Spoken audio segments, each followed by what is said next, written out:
Last month, Donald Trump became America's 47th president, and many who watched the inauguration spotted Tim Cook in the audience, which seemed a bit odd considering his political views are completely opposite of Trump's. For example, Cook criticized Trump's 2017 executive order banning entry to the United States for citizens of 7 predominantly Muslim countries, writing an email to Apple employees saying, "This is not a policy we support. Apple would not exist without immigration, let alone thrive and innovate the way we do." Apple even went as far as supporting an amicus brief supporting Washington state's lawsuit against Trump, arguing that it imposes significant burdens on the industry by preventing it from hiring talented migrants. While speaking at the University of Glasgow, Cook said, "If we stand and say nothing, it's as if we're agreeing, that we become a part of it. It's important to speak out."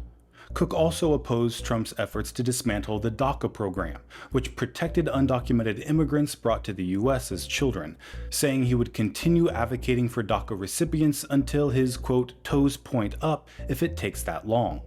In a tweet, Cook criticized Trump again, writing, "Decision to withdraw from the Paris Agreement was wrong for our planet." Cook also refused to comply with the Trump administration's demand to unlock iPhones tied to a Florida naval base shooting, writing, "We've always maintained there's no such thing as a backdoor just for the good guys. Backdoors can also be exploited by those who threaten our national security." So considering those conflicts, and that Cook has never attended a presidential inauguration, it was a bit odd seeing him at Trump's. But the reason becomes clearer when considering what happened during the Biden presidency, when Apple faced the most regulatory pressure in their history. In February 2023, a report by the National Telecommunications and Information Administration labeled Apple as a gatekeeper of mobile app ecosystems, limiting competition, leading to higher prices, and reducing innovation. The administration recommended Apple allow alternative app stores, but it wasn't a legal requirement. That was until 2024, when the EU introduced the Digital Markets Act, which did legally require Apple to allow third-party app stores in Europe, which they complied with. The EU also forced Apple to use USB-C ports on their iPhones by 2024 instead of their Lightning connector, making it easier for consumers to charge different devices with the same cable instead of having to buy multiple proprietary chargers. In March 2024, the US Department of Justice sued Apple in a landmark case, accusing the company of monopolistic practices with iPhone, like blocking multifunctional apps like WeChat that could reduce dependency on iOS, or suppressing cloud gaming services to protect App Store revenue, or intentionally making the messaging experience worse with Android devices to lock users into Apple's ecosystem. Attorney General Merrick Garland, who was appointed by Biden, said Apple's maintained monopoly power not by staying ahead on merit, but by violating antitrust law. And as you can imagine, Apple wasn't happy about these regulations and lawsuits, and they were desperate to prevent any more of them in the future. Cook also feared Trump's threat of tariffs on products manufactured in China, since as of 2023, over 95% of Apple's products were assembled there. So during Biden's presidency, Cook began building a relationship with Trump. Between 2021 and 2024, the two met privately at least 14 times, including dinners at Mar-a-Lago and tours of Apple's Austin Mac Pro factory.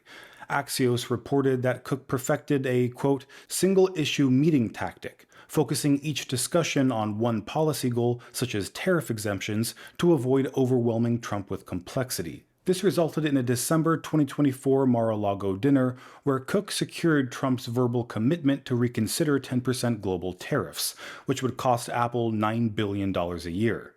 When Trump won the presidency, Cook continued being friendly by not only attending the inauguration, but also personally donating $1 million to fund the event, likely earning him access to a private meeting with Trump in the Oval Office on February 20th, where Cook advocated for tariff exemptions on components like iPhone logic boards and Apple Watch sensors. He later told Fox Business that the meeting went great, although no tariff exemptions for Apple had been announced.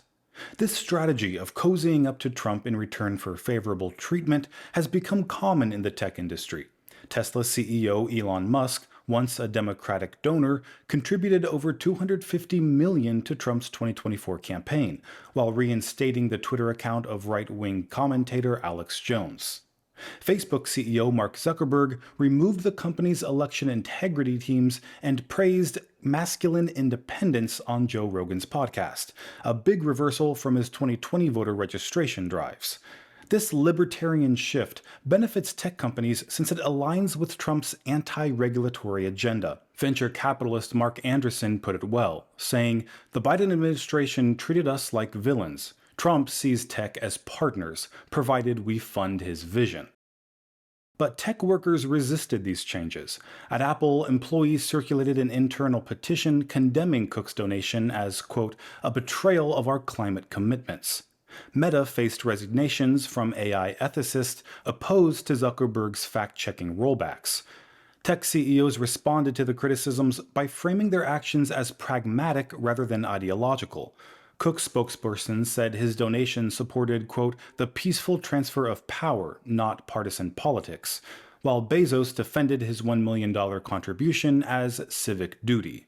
But no matter how you spin it, it's clear that money buys political influence. A study from 2014 compiled about 1,800 polls and surveys that asked for opinions about a proposed policy change. It found that average citizens' preferences had virtually zero effect on policy decisions. Instead, legislators were far more responsive to preferences of the economic elite and special interest groups. The study concluded that, quote, "basically, average citizens only get what they want if economic elites or interest groups also want it." In this case, the tech elite want less regulation and lower tariffs, and after greasing the palms of the Trump administration, they're likely to receive concessions.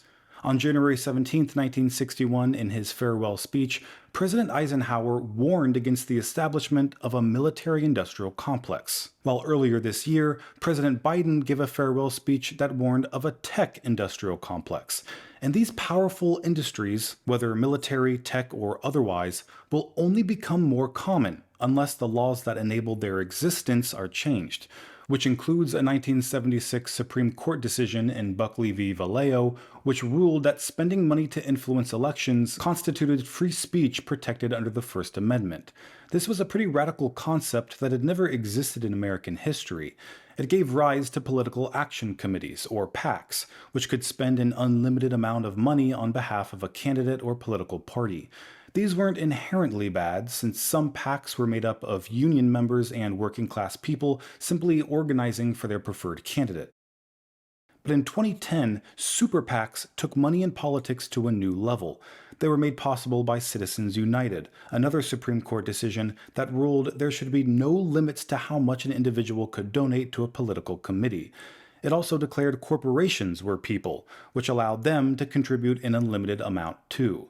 This has caused money spent on federal elections to triple from about $5 billion in 2000 to over $15 billion in 2020, with both the Democratic and Republican parties relying on wealthy contributors and multinational corporations to fund the majority of their campaigns.